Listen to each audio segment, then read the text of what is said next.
மாணவ நண்பர்கள் அனைவருக்கும் வணக்கம். நான் உங்கள் பொன்வேல் பாண்டியன். இந்திய பொருளாதாரம் தொடர்பான நம்ம வீடியோஸ் வந்து நம்ம தொடர்ந்து பார்த்துட்டு இருக்கோம். இந்த பதிவுல நம்ம என்ன பார்க்க போறோம் அப்படின்னு சொல்லி பார்த்தீங்கன்னா, மாவட்ட திட்டக்குழு, சரியா, மாவட்ட திட்டக்குழு மற்றும் மாநில திட்டக்குழு இந்த ரெண்டுமே இந்த பதிவுல நம்ம பார்க்க போறோம். இதை பார்ப்பதற்கு முன்பாக இதுக்கு முந்தைய வீடியோல நம்ம என்ன பார்த்திருந்தோம் அப்படின்னு பார்த்தீங்கன்னா, பிளானிங் கமிஷன் திட்டக்குழு தொடர்பாக பார்த்திருந்தோம், சரியா. அந்த திட்டக்குழு தொடர்பாக ஒரு சில கேள்விகள், ஒரு சூப்பர் 6 கேள்விகள் அப்படிங்கிற மாதிரி ஒரு 5-6 கேள்விகளை கேட்கிறேன். அந்த கேள்விகளுக்கு மறக்காம பதில்களை சொல்லுங்க, ஓகேவா? ஏன் அப்படின்னா, ஒரு வீடியோ பார்க்கறதுக்கு முன்னாடி இதுக்கு முன்னாடி என்ன நடந்திருக்கு அப்படிங்கிறது தெரிஞ்சாதான் ஒரு கண்டினியூட்டி, ஒரு கன்சிஸ்டன்சி கூட உங்களுக்கு ஈஸியா கிடைக்கும், சரியா. அதனால நம்ம ஏற்கனவே நம்ம அப்லோட் பண்ணிருக்கிற அந்த திட்டக்குழு தொடர்பான ஒரு சில கேள்விகள், சரியா, கேட்கட்டுமா? முதல் கேள்வி, திட்டக்குழு எப்போது உருவாக்கப்பட்டது? பிளானிங் கமிஷன் வந்து எப்போ உருவாக்குனாங்க, டேட் வருஷத்தோட சொல்லுங்க, ஓகேவா? அதே மாதிரி திட்டக்குழுவின் தலைமையிடம், சரியா, எங்க அமைந்துள்ளது, அந்த ஹெட் குவார்டர்ஸுக்கு என்ன பேர், ஓகேவா? இது வந்து இரண்டாவது கேள்வி. மூன்றாவது கேள்வி என்ன அப்படின்னு சொல்லி பார்த்தீங்கன்னா, திட்டக்குழுவின் முக்கியமான பணிகள் என்ன, சரியா? முக்கியமான பணி ஒண்ணு கூட சொன்னா கூட போதும், ஆனா நச்சுன்னு இருக்கணும். அது வந்து மூன்றாவது கேள்வி. அடுத்து திட்டக்குழு பிளானிங் கமிஷனோட first and last deputy chairperson யாரு, ஓகேவா? இது வந்து நான்காவது கேள்வி வச்சுக்கோங்க. அடுத்து ஐந்தாவது கேள்வி, திட்டக்குழு எப்போது கலைக்கப்பட்டது, எப்போ டிசால்வ் பண்ணாங்க, இது வந்து ஐந்தாவது கேள்வி, ஓகேவா? ஆறாவது கேள்வி என்ன அப்படின்னு சொல்லி பார்த்தீங்கன்னா, திட்டக்குழு என்பது அரசியலும் சார்ந்த அமைப்பா அல்லது சட்டப்பூர்வமான அமைப்பா அல்லது இரண்டுமே கிடையாதா? இதை வந்து பதில சொல்லுங்க, சரியா. பிளானிங் கமிஷன் ஷார்ட்டா எவ்வளவு கொஸ்டின்ஸ் தான். இன்றைய தினத்துல மாநில திட்டக்குழு, மாவட்ட திட்டக்குழு அதை பார்க்க போறோம். அதே மாதிரி இதுல இருக்கிற கேள்விகளை முடிஞ்சா இன்றைக்கு லாஸ்ட்லயோ அல்லது அடுத்த வீடியோ அதுல நான் கேள்வி கேட்கிறேன். மறக்காம கேள்விகளை கமெண்ட்ஸ்ல சொல்லுங்க. அதுல ஏதாவது சந்தேகம், ஏதாச்சும் தேவை இருந்தா கூட கமெண்ட்ஸ்ல சொல்லுங்க, என்கரேஜும் பண்ணுங்க, ஓகேவா? ஏன்னா நம்ம அந்த அளவுக்கு எஃபோர்ட் போட்டு உங்களுக்காக செஞ்சுட்டு இருக்கோம். தயவுசெய்து யூஸ்ஃபுல்லா பயன்படுத்திக்கோங்க. இந்த ஆண்டே நம்ம ஒரு அருமையான அரசு வேலைக்கு கண்டிப்பா போய் ஆகணும். ஆரம்பிக்கலாமா? சரி, ஃபர்ஸ்ட் பாருங்க, இன்றைய தினத்திற்கான பதிவு மாநில திட்டக்குழு. ஏற்கனவே தேசிய லெவல்ல திட்டக்குழு எல்லாம் பார்த்துட்டோம். இப்ப நம்ம பார்க்க போறது ஸ்டேட் பிளானிங் கமிஷன், சரியா, மாநில திட்டக்குழு. ஒரு மாநிலத்தின் உயர்ந்த திட்டமிடும் அமைப்பு மாநில திட்டக்குழு, சரிங்களா. நம்ம தேசிய லெவல்ல அந்த 5 ஆண்டு திட்டங்களை உருவாக்குறது முக்கியமான வேலை யாருக்குமா? திட்டக்குழுக்கு. அதே மாதிரி மாநில அளவுல உயர்ந்த அளவுல திட்டமிடும் ஒரு தலைமை அமைப்பு அப்படின்னு சொன்னா மாநில திட்டக்குழு தான், ஓகேவா? தமிழ்நாடு மாநில திட்டக்குழு பாருங்க, தமிழ்நாட்டில் ஸ்டேட் பிளானிங் கமிஷன் எப்போ உருவாக்குனாங்கன்னு பாருங்க, மே 25, 1971. மறக்க கூடாது, சரியா. 1971 அப்படின்னா கண்டிப்பா தமிழ்நாடு ஞாபகம் வர வேண்டும், கலைஞர் கருணாநிதி அவர்களும் ஞாபகம் வர வேண்டும், சரிங்களா. இந்தியாவிலே முதல் முறையாக ஒரு ஸ்டேட்டுக்கான பிளானிங் கமிஷனை உருவாக்குனது யாரு பார்த்தோன்னா கலைஞர் தான். தமிழ்நாட்டில் உருவாக்குனாரு. அவர் உருவாக்கிய இந்த டேட் தான் மே 25, 1971, ஓகேவா? இந்த மாநில திட்டக்குழுவுக்கு எப்பவுமே யார் தலைவராக இருப்பாங்க அப்படின்னு சொல்லி பார்த்தீங்கன்னா யாரு தான்? மாநிலத்தின் முதலமைச்சர் தான். அந்த வகையில தமிழ்நாடு மாநில திட்டக்குழுவின் முதல் தலைவர் அப்படின்னு கேட்ட யாருமா? மு கருணாநிதி அவர்கள். அதே மாதிரி தற்போதைய மாநில திட்டக்குழுவின் தலைவராக இருப்பவர் யார் அப்படின்னு பார்த்தீங்கன்னா அவங்களுடைய பையன் மு க ஸ்டாலின் அவர்கள், சரியா. மு க ஸ்டாலின் அவர்கள் பார்த்தீங்கன்னா 16வது, சரியா, 16வது சட்டப்பேரவையின் முதல்வர். தமிழ்நாட்டில் நடைபெற்ற 16வது சட்டப்பேரவை தேர்தலில் டிஎம்கே அலையன்ஸ் அவங்க வென் பண்ணி, சரிங்களா, 16வது சட்டப்பேரவை முதல்வராக இருக்கிற மு க ஸ்டாலின் அவர்கள் தான் தற்போது ஸ்டேட் பிளானிங் கமிஷனோட தலைவரா இருக்கிறாங்க, சரியா. நம்ம ஏற்கனவே சொல்லிட்டோம், திட்டக்குழு, நிதி ஆயோக் இந்த மாதிரி அமைப்புகள்ல யாரு தலைவரா இருக்காங்களோ அவங்க வந்து என்ன தலைவர்? பெயரளவு தலைவர், சரியா. Nominal head of planning commission அல்லது nominal head of state planning commission, சரிங்களா. உண்மையான தலைவர் அப்படின்னு பாத்தீங்கன்னா யார சொல்லுவாங்க? துணைத் தலைவர். இங்கேயும் அது பொருந்தும். தேசிய திட்டக்குழு எப்படி இருக்கோ அதே மாதிரி மாநில திட்டக்குழுவும் அதே மாதிரி தான் பொருந்தும். கவனமா இருங்க, சரியாமா? நம்ம அது தொடர்ந்து பார்க்க போறோம். பாருங்க, இப்படி தமிழ்நாட்டில் மாநில திட்டக்குழு மே 25, 1971 உருவாக்குனாங்க. அதே 71 வேற என்ன உருவாக்குனாங்க கலைஞர்? சொல்லுவாங்களா? 1971 முக்கியமானது சிப்காட், சரியா.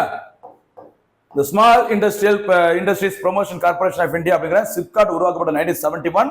இந்தியாவின் முதல் சிப்காட் இண்டஸ்ட்ரியல் பார்க் 1973 உருவாக்குனாங்க ராணிப்பேட்டை, சரியா. சிப்காட் உருவாக்கப்பட்ட 71ல சிப்காட் இண்டஸ்ட்ரியல் பூங்கா, தொழில் பூங்கா உருவாக்கப்பட்டது ராணிப்பேட்டை 1973, மறந்துடக்கூடாது, சரிங்களா. சரி, இப்ப பாருங்க, இப்படி 1971 உருவாக்கப்பட்ட தமிழ்நாடு மாநில திட்டக்குழுவானது பெயர் மாற்றம் செய்யப்பட்டது. என்ன பெயர்ல பாருங்க?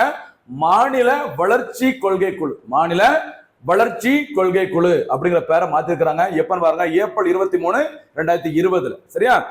அந்த 2020 அந்த டைம்ல ஆளுங்கட்சியாக இருந்தது ஏடிஎம்கே. சரிங்களா? இந்த ஏடிஎம்கே பேர்ல மாநில திட்டக்குழுவின் பெயரை வந்து அப்படியே மாத்துறாங்க. கரெக்டா அந்த COVID-19 டைம்ல. சரிங்களா? என்ன பேரை மாத்துறாங்க? தமிழ்நாடு மாநில வளர்ச்சி கொள்கை குழு. ஓகேவா? குழு உருவாக்கி அதுல ஒரு சில உறுப்பினர்கள்லாம் போட்டிருந்தாங்க. ஓகேவா? இது வந்துட்டு ஏடிஎம்கே பேர் இல்ல. அகைன் 2021ல. ஓகேவா? சரிங்க பாருங்க. ஏப்ரல் 23, 2020 மறுசீரமைக்கப்பட்டது. அதன் தலைவராக இருந்தவரும் யார்தான்? மாநிலத்தின் முதலமைச்சர் தான். ஓகேவா? அப்போ மாநில வளர்ச்சி கொள்கை குழுவின் முதல் தலைவர் முதலமைச்சர், தமிழ்நாடு மாநில திட்டக்குழுவின் முதல் தலைவர் மு கருணாநிதி அவர்கள். ஓகேவா? கவனமா இருக்கும். சரி, அடுத்து இப்படி ஏடிஎம்கே பேர்ல இந்த பெயர் மாற்றம் செய்யப்பட்ட மாநில வளர்ச்சி கொள்கை குழுவானது 2021ஆம் ஆண்டில் மீண்டும் என்ன பெயரை மாத்திட்டாங்க? தமிழ்நாடு மாநில திட்டக்குழு என பெயர் மாற்றம் செய்யப்பட்டது. சரி, பழைய பெயரை மறுபடியும் வச்சிருக்காங்க. ஏன்னா 2021ல யார் ஆட்சிக்கு வந்தாங்க? மு க ஸ்டாலின் அவர்கள் ஆட்சிக்கு வந்தாங்க. டிஎம்கே கூட்டணி வந்தாங்க. வந்த உடனே அந்த மாநில வளர்ச்சி கொள்கை குழுவின் பெயர் மறுபடியும் சரிங்களா ரீநேம் பண்ணிட்டாங்க. என்ன பேரு? தமிழ்நாடு மாநில திட்டக்குழு. சரிங்களா? சரி பாருங்க, மாநில திட்டக்குழுவின் தலைவர் எப்பவுமே யார் தான்? முதலமைச்சர் அவர்கள் தான். முதலமைச்சர் அவர்கள் என்ன கட்டுன்னு பாக்குறோம்? நாமினல் கட், பெயர் அளவு தலைவர். சரியா? ஏன் அப்படின்னா அந்த மாநில திட்டக்குழு என்ன வேலை செய்யணுமோ அந்த வேலையை சரிங்களா யார் செய்வா? துணைத் தலைவர் தான் செய்வாங்க. இவங்க வெறுமனே கூட்டத்துல கலந்துகிட்டு தலைமை தாங்கிட்டு வந்துருவாங்க. அதனாலதான் பெயருக்கு தலைவர், பெயரளவு தலைவர் அப்படி சொல்றாங்க. சரிங்களா? தமிழ்நாடு மாநில திட்டக்குழுவின் துணைத் தலைவர் தற்போது யார் அப்படின்னு பார்த்தீங்கன்னா ஜே ஜெயரஞ்சன் அவர்கள். சரியா? ஜே ஜெயரஞ்சன் அவர்கள் மறக்கக்கூடாது. சரிங்களா? இந்த ஜே ஜெயரஞ்சன் அவர்கள் தான் யாருமா? ரியல் கட்டுன்னு சொல்லுவாங்க, உண்மையான தலைவர். சரியா? உண்மையான தலைவர் சொல்றது காரணம் என்ன அப்படின்னா இந்த களப்பணின்னு சொல்லுவாங்கல்ல. ஓகேவா? ஒரு திட்டக்குழு, மாநில திட்டக்குழு என்ன பணி என்ன வேலைகள் செய்யணுமோ அதற்கான பணிகளை முன்னின்று நடத்துறது செய்யறது எல்லாமே யார் தான்? மாநில திட்டக்குழுவின் துணைத் தலைவர், வைஸ் சேர்மன் தான் அதை செய்வாங்க. அதனாலதான் தமிழ்நாடு மாநில திட்டக்குழுவின் துணைத் தலைவரை என்ன தலைவர் சொல்றாங்க? உண்மையான தலைவர், நிர்வாக தலைவர், செயல் தலைவர். எப்படி கேட்டாலும் யார் தான்? துணைத் தலைவர் தான். அப்ப ஞாபகம், மாநில திட்டக்குழுவின் உண்மையான தலைவர் யாரு? ஜே ஜெயரஞ்சன் அவர்கள். தற்போது செயல் தலைவர் அப்படி கேட்டாலும் இவங்க தான். அதே மாதிரி ஃபங்க்ஷனல் ஹெட் அப்படி கேட்டாலும் இவர் தான். கவனமா இருக்கும். ஓகேவா? சரி, அதே மாதிரி இதுல இன்னொரு இதை ஞாபகம் வச்சுக்கோங்க. தமிழ்நாடு மாநில திட்டக்குழுவின் சரியா பதவி வழி துணைத் தலைவர். சரி, எக்ஸ் அபிசியோ. சரியா? எக்ஸ் அபிசியோ டெபுட்டி சேர்மன் சொல்லுவாங்க. எக்ஸ் அபிசியோ சரியா deputy chairman of Tamil Nadu state planning commission யார் அப்படின்னு பார்த்தீங்கன்னா யாருமா? உதயநிதி ஸ்டாலின். சரியா? உதயநிதி ஸ்டாலின் அவர்கள் தற்போது இளைஞர் விவகாரம் மற்றும் விளையாட்டுத்துறை அமைச்சராக இருக்கிறாங்க. அவங்க இதை விட முக்கியமான பதவி என்ன பதவி? துணை முதல்வராக இருக்கிறாங்க. சரியா? இந்தியாவில் துணை முதல்வராக, சரி இந்தியாவில் சொல்ல தமிழ்நாட்டில், வெரி சாரி, தமிழ்நாட்டில் துணை முதல்வர் அந்த பதவிக்கு வந்த முதல் நபரே யாருமா? தமிழ்நாட்டின் முதல் துணை முதல்வர் MK ஸ்டாலின். சரி, MK ஸ்டாலின் அவர்கள் தான் தமிழ்நாட்டின் முதல் துணை முதல்வர். இரண்டாவது துணை முதல்வர் யாருமா? சரி, ஒரு கேள்வி கேட்கட்டுமா? ஆர்டர் படி சொல்ல பார்க்கலாம். தமிழ்நாட்டின் முதல் 3 துணை முதல்வர்கள் யார்? சரியா? 1, 2, 3. இந்த 3 போட்டு அவங்க பேரு அப்புறம் அவங்களோட நேம் சரிங்களா அந்த நேம் போட்டு அப்படியே அந்த இயர் எந்த வருஷம் துணை முதல்வராக பதவியேற்றாங்க அதே சொல்லுங்க. சூப்பரா இருக்கும். சரிங்களா? நமக்கு கொஞ்சம் தேடுதல் இருக்கணும். சரி, செகண்ட் யாரு தேர்ட் யாருன்னு உங்களுக்கு தெரியும். ஆனா என்ன பிரச்சனை ஆகும் அப்படின்னா அது எந்த வருஷங்கிறது டக்கு ஞாபகம் வராது. கொஞ்சம் கவனமா இருக்கு. ஓகேவா? சரி பாருங்க, தமிழ்நாடு மாநில திட்டக்குழுவின் தலைவர் முதலமைச்சர், தற்போதைய துணைத் தலைவர் ஜே ஜெயரஞ்சன் அவர்கள். ஜே ஜெயரஞ்சன் அவர்களை பத்தி கண்டிப்பா ஒரு சில விஷயங்கள் எக்ஸ்ட்ரா தெரிஞ்சுக்கோங்க. என்ன அப்படின்னு பாத்தீங்கன்னா ஜே ஜெயரஞ்சன் அவர்கள் தலைமையில 2 முக்கியமான ஒரு குழு அமைக்கப்பட்டது. ஒன்னு பாத்தீங்கன்னா தமிழ்நாடு அரசின் ஒரு 11 முக்கியமான ஸ்கீம்ஸ், 11 இம்பார்ட்டன்ட் ஸ்கீம்ஸை அனலைஸ் பண்ணி தமிழ்நாடு அரசின் 11 திட்டங்கள், இந்த காலை உணவு திட்டம், நான் முதல்வன் திட்டம், இதே மாதிரி முக்கியமான ஒரு 11 திட்டங்களை சரியா ஆராய்ந்து எப்படி செயல்படுகிறது, என்ன செஞ்சிருக்கிறாங்க, அது தொடர்பான ஒரு அறிக்கையை தமிழ்நாடு அரசிற்கு சப்மிட் பண்றதுக்கு ஒரு கமிட்டி போட்டாங்க. அதுக்கு யார் தலைவரா இருந்தா? தமிழ்நாடு மாநில திட்டக்குழுவின் துணைத் தலைவர். ஓகேவா? ஜே ஜெயரஞ்சன் அவர்கள். ஓகேவா? கவனமா இருங்க. அடுத்து இன்னொரு கமிட்டி ஜே ஜெயரஞ்சன் தலைமையில கமிட்டி போட்டிருந்தாங்க. என்னன்னு பாத்தீங்கன்னா PM விஸ்வகர்மா திட்டம். சரி, PM விஸ்வகர்மா. ஓகேவா? PM விஸ்வகர்மா திட்டம் உங்களுக்கு தெரிஞ்சு நினைக்கிறேன். செப்டம்பர் 17, 2023ல எப்பமா? செப்டம்பர் 17, 2023ல ஓகேவா ஒரு 18 வகையான கைவினை தொழிலை ஓகேவா ஊக்கப்படுத்துற மாதிரி மத்திய அரசால் தொடங்கப்பட்டதுன்னா PM விஸ்வகர்மா திட்டம். சரி, செப்டம்பர் 17 நரேந்திர மோடியோட பிறந்த நாள் அன்றைய தினத்துல 2023ஆம் ஆண்டு இந்த திட்டம் தொடங்கப்பட்டது. இந்த திட்டத்துக்கு பதிலாக தமிழ்நாடு அரசு இப்ப ரீசனா என்ன திட்டம் தொடங்கி இருக்காங்க?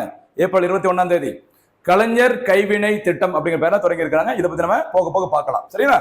அப்படி மத்திய அரசால் தொடங்கப்பட்ட இந்த PM விஸ்வகர்மா திட்டம் குலத்தொழிலை கட்டாயப்படுத்துகிறது அப்படிங்கிற மாதிரி சில செய்திகள்லாம் சொல்லியிருந்தாங்க. அது உண்மையா இல்லையா, என்ன நடக்குது, அதை விசாரிச்சு எனக்கு ஒரு அறிக்கையை கொடுங்க அப்படின்னு சொல்லிட்டு தமிழ்நாடு அரசு ஒரு கமிட்டி போட்டாங்க. அந்த கமிட்டிக்கு யார் தான் தலைவர்? ஜெயரஞ்சன். PM விஸ்வகர்மா திட்டத்தை ஆராய்வதற்கு தமிழ்நாடு அரசால் அமைக்கப்பட்ட குழுவின் தலைவர் ஜெயரஞ்சன். அதே மாதிரி தமிழ்நாடு அரசின் 11 முக்கிய திட்டங்களை ஆராய அமைக்கப்பட்ட குழுவின் தலைவரும் ஜெயரஞ்சன். மாநில திட்டக்குழுவின் உண்மையான தலைவர், அடுத்து செயல் தலைவர், நிர்வாக தலைவர், எப்படி கேட்டாலும் ஜெயரஞ்சன் மறந்துடக்கூடாது. உதயநிதி ஸ்டாலின் அவர்கள் மாநில திட்டக்குழுவின் பதவி வழி துணைத் தலைவர். சரி, எக்ஸ் அபிசியோ டெபுட்டி சேர்மன், ஞாபகம் மறந்துடக்கூடாது. ஓகேவா? அடுத்து தற்போது மாநில திட்டக்குழுவின் முழு நேர உறுப்பினர், ஃபுல் டைம் மெம்பரா இருக்கிறது யார்? M விஜயபாஸ்கர் அவர்கள். இதையும் தெரிஞ்சுக்கோங்க. சரி, M விஜயபாஸ்கர் அவர்கள். இதன் முழு நேர உறுப்பினர் இன்னொருத்தங்க ராம சீனிவாசன். சரி, ராம சீனிவாசன் அவர்களும் M விஜயபாஸ்கர் அவர்களும் இருக்கிறாங்க. கூடுதல் முழு நேர உறுப்பினர்கள் M விஜயபாஸ்கர், முழு நேர உறுப்பினர் ராம சீனிவாசன். ரெண்டு பேரையும் மறந்துடக்கூடாது. சரியா? அடுத்து மாநில திட்டக்குழுவின் பகுதி நேர உறுப்பினர்கள் ஒரு 7 பேர் இருக்கிறாங்க. 2021 நிலவரப்படி ஒரு 7 பேர் இருக்கிறாங்க தமிழ்நாடு மாநில திட்டக்குழுவின் பகுதி நேர உறுப்பினர்கள். சரி, பார்ட் டைம் மெம்பர்ஸ் தான். யாரெல்லாம் பாருங்க, திருநங்கை ஒருத்தங்க. ஓகேவா? நர்த்தகி நடராஜன், நாட்டியத்துறையில முக்கியமான ஒரு நபர், நர்த்தகி நடராஜன் அவர்கள். அடுத்து டாக்டர் கு சிவராமன். இந்த யூடியூப் சேனல் பார்க்கும்போது இவங்களோட மருத்துவ குறிப்புகள் நிறைய வரும். சரிங்களா? இந்த மருத்துவர் கு சிவராமன் அவர்கள். அடுத்து 3வது நபர் பாத்தீங்கன்னா சுல்தான் அஹ்மத் இஸ்மாயில் அவர்கள். அடுத்து 4வது பாத்தீங்கன்னா தீனபந்து அவர்கள். அடுத்து டாக்டர் எலிலன். 6வது நபர் மல்லிகா சீனிவாசன். 7வது நபர் அமல்லோஸ். சரி, அமல்லோஸ் பவன் நாதன். இந்த 7 பேருமே மாநில திட்டக்குழுவின் பகுதி நேர உறுப்பினர்களாக பணியாற்றி இருக்கிறாங்க. சரிங்களா? அதே மாதிரி மாநில திட்டக்குழுவின் மெம்பர் செக்ரட்டரி, சரியா, உறுப்பினர் செயலராக பதவியில் இருப்பவர் சுதா. சரி, டாக்டர் சுதா சேஷகன். இந்த பேர் கேள்விப்பட்டீங்களா? டாக்டர் சுதா சேஷகன் அவங்க யாரு அப்படின்னு சொல்லி பாத்தீங்கன்னா பெரும்பாக்கம், சென்னை பெரும்பாக்கத்துல முக்கியமான ஒரு அமைப்பு இருக்குது. என்ன அமைப்புமா? Central institute of classical languages. சரியா? Central institute of classical language. சரியா? தமிழ் மொழிக்கான மத்திய செம்மொழி ஆய்வு நிறுவனம் அமைந்துள்ள இடம் பெரும்பாக்கம். அந்த நிறுவனத்திற்கு எப்பவுமே தலைவராக இருப்பது மாநிலத்தின் முதல்வர் மு.க. ஸ்டாலின் அவர்கள் தான் அதுக்கு தலைவர். துணைத் தலைவராக இருப்பவர் டாக்டர் சுதா சேஷையன். இங்கேயும் பார்க்கிறோம் சுதா அவர்கள் பேர் வந்திருக்குது, அதனால அது ஞாபகம் வந்திருக்குது, கவனமா இருக்கு. சரியா? அடுத்து இந்த மாநில திட்டக்குழுவின் பணிகள், ஸ்டேட் பிளானிங் கமிஷனுக்கு என்னென்ன வேலைகள் இருக்குது அப்படிங்கிறத பார்க்கலாம். சரியா? மாநிலத்தின் முழுமையான வளர்ச்சி மற்றும் மேம்பாட்டிற்கான நடவடிக்கைகளை திட்டமிட்டு செயல்படுத்துவதில் தமிழ்நாடு அரசிற்கு மாநில திட்டக்குழு துணை புரிகிறது. சரிங்களா? தமிழ்நாடு கவர்மெண்ட்டுக்கு நம்ம எப்படிலாம் முன்னேற வேண்டும், அதுக்கு என்ன மாதிரி அந்த வளர்ச்சி மேம்பாட்டு திட்டங்களை சொல்லணும், அது எப்படிலாம் நம்ம ஃபாலோ பண்ணணும், எப்படி பிளான் பண்ணி அந்த திட்டங்களை சூப்பரா செயல்படுத்த வேண்டும், எல்லாமே யார் தான் தமிழ்நாடு அரசுக்கு துணையா இருக்கிறாங்க? இந்த மாநில திட்டக்குழு. அடுத்து திட்டங்கள் மற்றும் செயல் உத்திகள், ஸ்ட்ராட்டஜி. சரியா? எப்படிலாம் ஒரு திட்டம் போடுறது மட்டும் கிடையாது, அந்த திட்டத்தை எப்படிலாம் செயல்படுத்த வேண்டும், அதற்கான உத்திகள் என்ன, ஸ்ட்ராட்டஜி என்ன. ஓகே, செயல் உத்திகள் தயாரித்தல், இலக்குகள் நிர்ணயித்து கண்காணித்தல். ஒரு திட்டம் போடுறது மட்டும் கிடையாது, ஒரு திட்டத்தை போட்டு அந்த திட்டத்தை எந்த ஆண்டுக்குள்ள, இப்ப பாத்தீங்கன்னா தமிழ்நாடு அரசுல உயர்கல்வி சேர்க்கை விகிதம் 47% இருக்கு. கிராஸ் என்ரோல்மெண்ட் ரேஷியோ 3% இருக்குது. ஓகே, சரி, 43% இருக்குது. அடுத்த 3 ஆண்டுகள்ல இதை பாத்தீங்கன்னா 100% மாத்திரம் அப்படின்னு சொல்லிட்டு தமிழ்நாடு அரசு டார்கெட் வச்சிருக்காங்க. இப்படி ஒரு திட்டத்தை போட்டது மட்டும் இல்ல, அந்த திட்ட இலக்குகளை நிர்ணயித்து அதை கண்காணிக்க வேண்டும். எதை அடைவதற்கு? அந்த திட்ட இலக்குகளை அடைவதற்கு. சரிங்களா? அது மட்டும் இல்ல, அந்த திட்டங்கள் தொடர்பாக மதிப்பீடு செய்தல். சரியா தான் போயிட்டு இருக்குதா, இப்போ எப்படி போயிட்டு இருக்குது, இதுக்கு முன்னாடி நம்ம எப்படி முன்னேறி இருந்தோம், இப்போ எப்படி அதோட growth ரேட் இருக்குது, இப்படி அதை இவாலுவேட், சரி, மதிப்பீடு செய்தல் மற்றும் கொள்கை பரிந்துரை வழங்குதல். ஒருவேளை அந்த திட்டங்கள் சரியா போகலாம் அப்படின்னா அதற்கான பரிந்துரைகளும் மாநில திட்டக்குழு வழங்கும், ஆலோசனைகளை வழங்கும். சரியா? ஓகே, அடுத்து பாருங்க, கொள்கை ஒத்திசைவினை உருவாக்குதல் மற்றும் மாநில சமச்சீர் வளர்ச்சி நிதி திட்டம், தமிழ்நாடு புதுமை முயற்சிகள் திட்டம் மற்றும் தமிழ்நாடு மாநில நில பயன்பாட்டு வாரிய திட்டங்கள் ஆகியவை சிறப்பு திட்டங்களை சீரிய செயல்திறனுடன் செயல்படுத்திட மாநில திட்டக்குழு கடமைப்பட்டுள்ளது. கிட்டத்தட்ட எல்லா திட்டங்களையும் சூப்பரா சக்சஸ்ஃபுல்லா நம்ம கொண்டு போய் சேர்க்கணும்.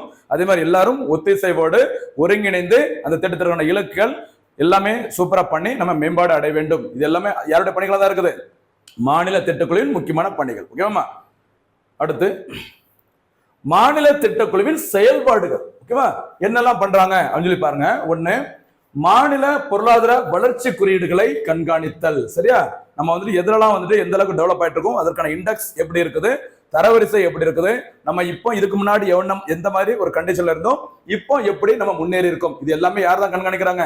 மாநில திட்டக்குழு. அடுத்து புதிய திட்டங்களை உருவாக்குதல் மற்றும் நடைமுறையில் உள்ள திட்டங்களை விரைவுபடுத்தி செயல்படுத்திட புள்ளியியல் சார்ந்த விவரங்களுடன் அரசிற்கு ஆலோசனை வழங்குதல். என்ன சொல்லியிருக்கிறாங்கன்னா, நம்ம முன்னேறுவதற்கு தேவையான கல்வியோ, சரியா, பெண்கள் முன்னேற்றமோ, வறுமை ஒழிப்போ, வேலை வாய்ப்போ எதோ இருக்கட்டும், அது தொடர்பான புதிய திட்டங்களை உருவாக்க வேண்டும். சரிங்களா, புதிய திட்டங்களை உருவாக்குறது மட்டும் இல்ல, ஏற்கனவே அதே மாதிரி வேளாண் துறை, தொழில்துறை, சேவைத்துறை, கல்வி, வறுமை ஒழிப்பு தொடர்பான திட்டங்கள் ஏற்கனவே இருக்கும். அந்த திட்டங்களை இன்னும் வேகமாக விரைவுபடுத்தி செயல்படுத்திட, ஓகேவா, எந்த மாதிரி நம்ம முன்னேறி இருக்கும், எத்தனை சதவீதம் வளர்ச்சி அடைஞ்சிருக்கும், எவ்வளவு தனிநபர் வருமானம் இதுக்கு முன்னாடி இருந்திருக்குது, இன்னும் எவ்வளவு நம்ம இருந்தா நல்லது, அதே மாதிரி புள்ளி விவரங்களுடன் அரசிற்கு ஆலோசனைகள் வழங்குதல். இது நமக்கு தனிநபர் வருமானம் பத்தாது, ஜிடிபி growth ரேட் பத்தாது, அதே மாதிரி அதோட புள்ளி விவரங்களை சரியா சூப்பரா செயல்படுத்தி அந்த திட்டங்களை அருமையா கொண்டு என்ன செய்யணும், முடிக்க வேண்டும், இலக்கை அடைய வேண்டும். அது தொடர்பாக அரசிற்கு ஆலோசனைகளை வழங்குவதும் யார்தான்? மாநில திட்டக்குழு. அடுத்து தமிழ்நாடு தொலைநோக்கு திட்டம். சரியா, விஷன் 2030 சொல்லுவாங்களா, தமிழ்நாடு தொலைநோக்கு திட்டம் 2030 மற்றும் நீடித்த நிலையான வளர்ச்சி இலக்குகள் 2030 தெரியும் நினைக்கிறேன். எஸ்டிஜி, சரியா, சஸ்டைனபிள் டெவலப்மெண்ட் கோல்ஸ் அப்படி சொல்லுவாங்களா. இது யாரால் சொல்லப்பட்டதுமா? ஐக்கிய நாடுகள் சபை, யுனைடெட் நேஷன்ஸ் சொன்னாங்க. சொன்ன வருஷம் எந்த வருஷம்? 2015. ஓகேவா, அதுல முதல் இலக்கு என்னமா? வறுமை. வறுமை அப்படிங்கிற வரிசை வரும். இந்த 17 இலக்குகளையும் மறந்துடக்கூடாதுமா, ஆர்டர் படி கொஞ்சம் படிங்க. இது தனியா என்ன ஒரு வீடியோல ஒரு ஷார்ட்கட் மாதிரி உங்களுக்கு சொல்லிக் கொடுக்குறேன். 17 இலக்குகளையும் முதலாவது இலக்கு, இரண்டாவது இலக்குன்னு சொல்லிட்டு 17 இலக்கு வரைக்கும் நீங்க கண்டிப்பா மனப்பாடம் பண்ணி தான் ஆகணும். ஏன்னா போட்டித் தேர்வுகள்ல திடீர்னு பார்த்தீங்கன்னா ஒருவேளை 4வது இலக்கு அது என்ன விவரி அப்படின்னு கேட்கலாம் மைண்ட்ஸ்ல. இல்லாட்டினா ஒரு 4 இலக்குகளை கொடுத்துட்டு இது எந்த இலக்கு, சரியான இணை, தவறான இணை, மேட்ச் த ஃபாலோவிங் அப்படி கேட்கலாம். அதனால 17 இலக்குகளும் கண்டிப்பா படிச்சுக்கும். சரிங்களா, சரி. ஐநாவின் எஸ்டிஜி இலக்கு 2015ஆம் ஆண்டு கூறப்பட்டது. மொத்தம் 17 இலக்குகள். அந்த இலக்குகளை எந்த ஆண்டுக்குள்ள அடைய வேண்டும்? 2030ஆம் ஆண்டுக்குள்ள அடைய வேண்டும். சரிங்களா, அப்படி இந்த இலக்குகளை அடைவதற்கு, சரிங்களா, உத்திகள் மற்றும் மாநில கொள்கை வரைவுகளை யார் உருவாக்குறாங்க? மாநில திட்டக்குழு தான் உருவாக்குறாங்க. சரிங்களா, கவனமா இருக்குமா? ஐநாவோட அந்த நிலையான தண்ணீரை வளர்ச்சி இலக்குகள் 2030ஆம் ஆண்டுக்குள்ள அடைய வேண்டும். தமிழ்நாடு தொலைநோக்கு திட்டம் விஷன் 2030, ஓகேவா, இது தொடர்பான இலக்குகள் மற்றும் குறியீடுகளை கருத்தில் கொண்டு துறைகள் சார்ந்த எந்தெந்த துறைகளுக்கு, எந்தெந்த டிபார்ட்மெண்ட்ல, எந்தெந்த செக்டர்ல நம்ம போக்கஸ் பண்ணணும் அப்படிங்கிற மாதிரி ஸ்ட்ராட்டஜி, ஓகேவா, அப்புறம் பார்த்தீங்கன்னா ஸ்டேட் பாலிசி டிராஃப்ட், ஓகேவா, இது எல்லாமே யார் தான் உருவாக்குறாங்க? மாநில திட்டக்குழு. ஓகேவா, அடுத்து மனித மேம்பாட்டு குறியீடு, ஹியூமன் டெவலப்மெண்ட் இண்டெக்ஸ் அப்படி சொல்லுவாங்களா, ஹியூமன் அது, ஓகேவா, HDI. அடுத்து பாலின மேம்பாட்டு குறியீடு, ஓகேவா, ஜெண்டர், ஓகேவா, பாலின மேம்பாட்டு குறியீடு மற்றும் பிற துறை குறியீடுகள் போன்ற தொடர்புடைய குறியீடுகள் மூலம் மாநிலத்தின் முன்னேற்றம் மற்றும் செயல்திறனை கண்காணித்தல் மற்றும் பொருத்தமான பரிந்துரைகளை வழங்குதல். என்ன சொல்லியிருக்கிறாங்க? மாநிலம் சில திட்டங்கள் மூலமாக எப்படி முன்னேறிட்டு இருக்கிறாங்க, அவருடைய செயல்திறன் எந்த அளவுக்கு இருக்குது. அதே மாதிரி ஒருவேளை கொஞ்சம் முன்ன பின்ன சரியில்லாம இருந்துச்சுன்னா, அந்த திட்டத்தை சரியா செயல்படுத்தல, நம்ம எதிர்பார்த்த அளவுக்கு முன்னேறல அப்படின்னா, அதை மேலும் சூப்பரா முன்னேறுவதற்கு பொருத்தமான பரிந்துரைகளை வழங்குவதும் யாருடைய முக்கியமான பணிகள், செயல்பாடுகள் தான்? மாநில திட்டக்குழு தான். சரியாமா? அடுத்த பணிகள், குறிப்பிட்ட தனித்துவமான கருதுகோள்களில் பயிற்சி பட்டறைகள். சரியா, நம்ம சும்மா அப்படியே ஒரு திட்டத்தை மட்டும் போட்டு போயிடக்கூடாது. அதை முழுமையா சூப்பரா சக்சஸ்ஃபுல்லா பண்ணனா நல்ல பயிற்சிகள் தேவை. சரியா, அந்த பயிற்சி பட்டறைகள், ஓகேவா, தேவைப்பட்டுச்சுன்னா புகழ்பெற்ற பொருளாதார மேதைகள், பயங்கரமான நிபுணர்களை கொண்டு ஒரு கருத்தரங்களை நடத்தி அதை எப்படி சக்சஸ்ஃபுல்லா செயல்படுத்தலாம், ஓகேவா, அப்படி இந்த கருத்தரங்கள் மற்றும் விரிவுரை தொடர்புகளை ஏற்பாடு செய்வதன் மூலம் துறைசார் துறைகளுக்கான அறிக்கைகள், திட்டமுறை ஆவணங்கள், திட்டங்களின் மதிப்பீடு மற்றும் அறிவு பகிர்வு நடைமுறைகளை எளிதாக்குதல் ஆகியவற்றில் முன்னணி வைக்கும் நிறுவனங்களுடன் தொடர்பு கொள்வது மற்றும் ஒருங்கிணைத்தல். அதை நம்ம சொல்லியிருக்கோம். சரி, நல்லா சூப்பரா சக்சஸ்ஃபுல்லா நம்ம போனோம்னா, ஏற்கனவே அந்த துறையில சாதிச்ச பொருளாதார வல்லுநர்கள், பெரிய மேதைகள், அவங்களெல்லாம் கூப்பிட்டு வச்சு ஒரு கருத்தரங்கு மாதிரி நடத்தி, ஓகேவா, அந்த துறைகள் தொடர்பாக கலந்து ஆலோசிச்சு ஒரு டிஸ்கஷன் பண்ணி அந்த துறைகள்ல எப்படிலாம் முன்னேற்றத்தை கொண்டு வரலாம், அதுவும் இவங்களோட ஒரு பணியா தான் இருக்குது. அடுத்து அரசு நிறுவனங்கள், தேசிய மற்றும் சர்வதேச ஆலோசனை குழுக்கள், பொது கொள்கை மற்றும் கொள்கை ஆராய்ச்சியில் கவனம் செலுத்தும் கல்வி நிறுவனங்களுக்கு இடையேயான கூட்டாண்மைகளை எளிதாக்குதல். சொல்லிருக்காங்க பாத்தீங்களா? இந்திய லெவல்ல, தேசிய லெவல்ல, சர்வதேச லெவல்ல ஆலோசனை குழுக்கள் பாத்தீங்கன்னா பொது கொள்கை ஆராய்ச்சியில் கவனம் செலுத்தும் கல்வி நிறுவனங்களுக்கு இடையே கூட்டாண்மைகளை எளிதாக்குதல். ஓகே, அது ஒரு முக்கியமான பணி. அடுத்து, மாநிலத்தில் தற்போதுள்ள புதுமை மற்றும் அறிவார்ந்த சுற்றுச்சூழல் அமைப்பை வலுப்படுத்துதல் மற்றும் வளர்ப்பது. எல்லாமே யாரோட பணிகள் தான்? மாநில திட்டக்குழுவின் பணிகள் தான். ஒரு திட்டத்தை போடுறது மட்டும் இல்ல, அந்த திட்டத்தை போட்டுட்டு அதுக்கப்புறம் என்ன பண்ணணும்? செயல்படுத்த வேண்டும். செயல்படுத்திட்டு அந்த திட்டத்தை எப்படி போயிட்டு இருக்குது அதை கண்காணிக்க வேண்டும். ஒருவேளை அந்த திட்டம் சரியான முறையில் போகலாம் அப்படின்னா வல்லுநர்கள் எல்லாம் கூப்பிட்டு வச்சு பேசி அதை எப்படி சரி செய்யலாம் சொல்லிட்டு ஒரு கருத்தரங்கம் நடத்தலாம். அதன் மூலம் நம்முடைய இலக்குகளை அடையலாம். ஒருவேளை அதுல நம்ம எந்த அளவுக்கு முன்னேறி இருக்கோம், என்னெல்லாம் பண்ணணும் அப்படின்னா அது தொடர்பான புள்ளி விவரங்களையும் சேர்த்து தமிழ்நாடு அரசுக்கு வந்துட்டு சப்மிட் பண்ணிட்டு அதை மேற்கொண்டு எப்படி என்ன சிறப்பா போலாம் அந்த மாதிரி நடவடிக்கைகளும் ஈடுபடலாம். இதுக்கான எல்லா பணிகளையும் மொத்தமா யார் தான் செய்யறாங்க? மாநில திட்டக்குழு. சரியாமா? ரொம்ப ரொம்ப முக்கியமானது, கவனமா இருங்க. சரி, இப்ப இதுவரைக்கும் என்ன பார்த்திருக்கோம்? தமிழ்நாட்டில் மாநில திட்டக்குழு பார்த்திருக்கோம். இந்தியாவிலே முதல் முறையாக மாநில திட்டக்குழு எப்போ உருவாக்கப்பட்டது? மே 25, 1971 உருவாக்குனாங்க.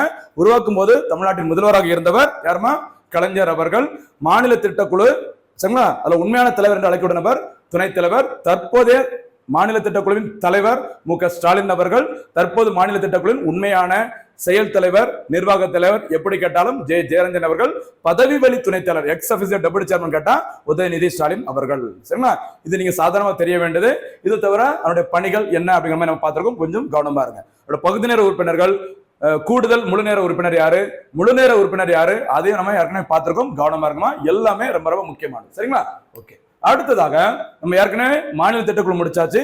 இப்ப நம்ம என்ன பார்க்க போறோம் அப்படின்னு சொல்லி பார்த்தீங்கன்னா மாவட்ட திட்டக்குழு, டிஸ்ட்ரிக்ட் லெவல்ல இருக்கிற ஒரு பிளானிங் கமிஷன். சரியா? பாருங்க, மாவட்ட திட்டக்குழு பஞ்சாயத்து ராஜ் அமைப்பை வலுப்படுத்த இந்திய அரசியலமைப்பு சட்ட பிரிவு 243 இன் கீழ் இந்தியாவில் மாவட்டந்தோறும் அமைக்கப்பட வேண்டிய ஒரு அமைப்பு. சரி, அந்த மேண்டேட்டரின்னு சொல்லுவாங்கல்ல, சட்டப்பூர்வமாக ஒவ்வொரு மாவட்டங்களையும் கண்டிப்பாக மாவட்ட திட்டக்குழு உருவாக்கப்பட வேண்டும் அப்படின்னு சொல்லிட்டு எதுல சொல்லியிருக்கிறாங்க? இந்தியன் கான்ஸ்டிடியூஷன்ல சட்டப்பிரிவு 243. சரி, 243ல ZD பிரிவுல சொல்லியிருக்கிறாங்க. ரொம்ப ரொம்ப முக்கியமானதுமா, இது கேட்கலாம், கவனமா இருக்கு. மாவட்ட திட்டக்குழு டிஸ்ட்ரிக்ட் பிளானிங் கமிஷன். சரி, மாவட்ட திட்டக்குழு என்ற அமைப்பை ஏற்படுத்திட 74வது அரசியலமைப்பு திருத்த சட்டம் எந்த வருஷம் கொண்டு வந்தாங்க? 1992ல கொண்டு வந்தாங்க. 93ல வந்து இது செயல்பாட்டுக்கு வந்தது. உங்களுக்கு தெரிஞ்சுக்கணும்னு நினைக்கிறேன் சார். Constitution amendment act 74. சரியா? உருவாக்குனது 92. அது வந்து எப்போ கேம் இன்டு எஃபெக்ட்மா நடைமுறைக்கு வந்தது? 93.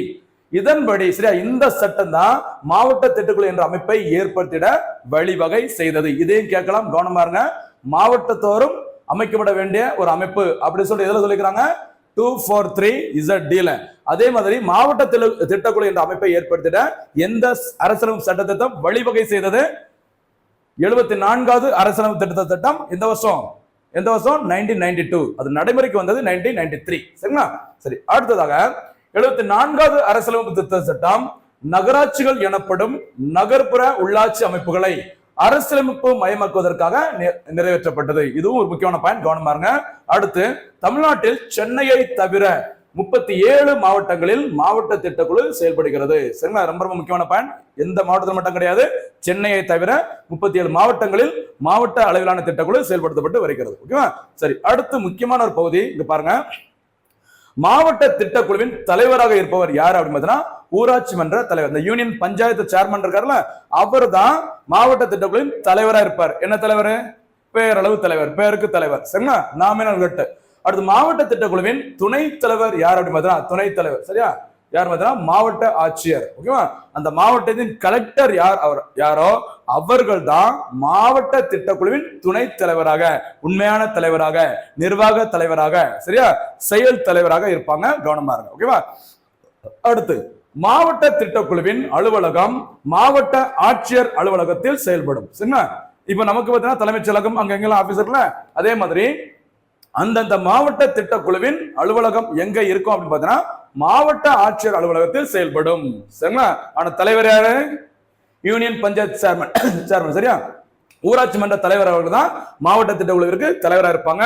துணைத் தலைவராக இருப்பது டிஸ்ட்ரிக்ட் கலெக்டர். அந்த மாவட்ட திட்டக்குழுவின் அந்த ஆபீஸ் எங்க இருக்குன்னு பார்த்தா அந்த கலெக்டரேட். ஓகேவா? மாவட்ட ஆட்சியர் அலுவலகத்தில் செயல்படும். ஓகேவா? அடுத்த முக்கியமா ஞாபகம் வைக்க வேண்டிய விஷயம், இந்திய அரசியலமைப்பு சட்டப்பிரிவு 243 டி அந்த பிரிவின்படி தான் ஒவ்வொரு மாவட்டங்களிலும் கண்டிப்பா இது உருவாக்கப்பட வேண்டும், மாவட்ட திட்டக்குழு. அதே மாதிரி மாவட்ட திட்டக்குழு என்ற அமைப்பை உருவாக்குவதற்கு எந்த கான்ஸ்டிடியூஷனல் அமெண்ட்மெண்ட் ஆக்ட் வழிவகை செய்தது அப்படின்னு பார்த்தீங்கன்னா எதுமா எது 74 74th கான்ஸ்டிடியூஷனல் அமெண்ட்மெண்ட் ஆக்ட் அப்படிங்கிறது 1992 கொண்டு வந்தாங்க. அது நடைமுறைக்கு வந்தது 1993 மறந்துடக்கூடாது. சரியாமா? ரொம்ப ரொம்ப முக்கியமான பாயிண்ட். அடுத்ததாக மாவட்ட திட்டக்குழுவின் உறுப்பினர்கள் யாருன்னு சொல்லி பாருங்களேன். அந்த மாவட்டம் எந்த மாவட்டம், இப்ப எனக்கு திருநெல்வேலினா திருநெல்வேலி மாவட்டத்தை சேர்ந்த நாடாளுமன்ற உறுப்பினர் எம்பி மெம்பர் ஆஃப் பார்லிமெண்ட், அடுத்து சட்டமன்ற உறுப்பினர்கள், ஓகேவா, அந்த தொகுதியில அந்த மாவட்டத்தில் இருக்கிற சட்டமன்ற உறுப்பினர்கள் எம்எல்ஏஸ், அடுத்து உள்ளாட்சி அமைப்பு பிரதிநிதிகள் அதாவது கவுன்சிலர். அப்ப எம்பி, எம்எல்ஏ, அடுத்து பார்த்தீங்கன்னா கவுன்சிலர், இவங்க தான் பெரும்பாலும் அந்த மாவட்ட திட்டக்குழுல உறுப்பினர்களா இருக்கிறாங்க. கவனமா இருங்க. சரியாமா? சரி, அடுத்து மாவட்ட திட்டக்குழுவில் செயல்படும் துணை குழுக்கள். அந்த டிஸ்ட்ரிக்ட்ல இருக்கிற பிளானிங் கமிஷன்ல கீழே நிறைய துணை குழுக்கள் எல்லாம் இருக்குது. அது என்னென்ன குழுக்கள் அப்படிங்கிறத லைட்டா பாருங்க. ஒண்ணு ஊரக வளர்ச்சி துணைக்குழு, சரி, ஊரக வளர்ச்சி, ஓகே, ரூரல் டெவலப்மெண்ட். அடுத்து வேளாண்மை, ஒரு கிராமம் அப்படின்னாலே கண்டிப்பா உங்களுக்கு தெரிஞ்சிருக்கும், கிட்டத்தட்ட ஞாபகம் வந்துடும். வேளாண்மை வளர்ச்சி துணைக்குழு. அடுத்து நகர வளர்ச்சி துணைக்குழு. நீர்ப்பாசனம், இரிகேஷன், ஓகேவா, இரிகேஷன் நீர்ப்பாசன வளர்ச்சி துணைக்குழு.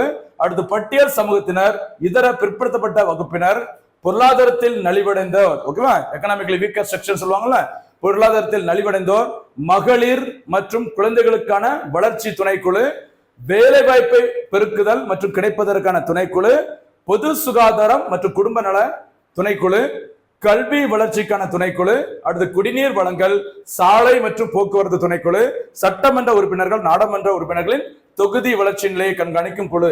இது எல்லாமே எங்க வருது? மாவட்ட திட்டக்குழுவில் செயல்படும் துணை குழுக்கள். அந்த மாவட்ட திட்டக்குழுக்கு கீழே தான் இந்த குழுக்கள் எல்லாமே செயல்பட்டு வருகிறது.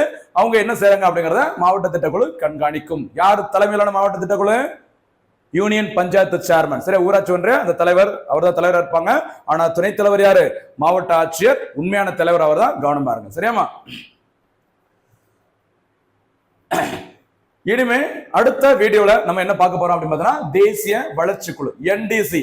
என்டிசி என்ன, அதற்கான பணிகள் எவை, ஓகேவா. அதனை தொடர்ந்து நிதி ஆயோக், நிதி ஆயோக் வந்துட்டு என்னெல்லாம் செய்றாங்க, என்ன பணிகள், நிதி ஆயோக்கோட தூண்கள் என்ன, திட்டக்குழுக்கும் நிதி ஆயோக்கும் என்ன வேறுபாடு, இதுக்கு முன்னாடி இருந்த பிளானிங் கமிஷனுக்கு என்ன பவர் இருந்தது, அதை கம்பேர் பண்ணும்போது இப்ப இருக்கிற நிதி ஆயோக்கு வந்துட்டு என்னென்ன பணிகள்லாம் இருக்குது, என்னென்ன பவர் இருக்குது, நிதி ஆயோக் என்னென்ன குறியீடுகள்லாம் வெளியிடுறாங்க, இப்படி நிறைய விஷயங்களை நம்ம தொடர்ந்து பார்க்க போறோம். அதனால வீடியோவை ஒரு லைன் கூட, ஒரு நிமிஷம் கூட வேஸ்ட் பண்ணாம முழுமையா வீடியோ பாருங்க.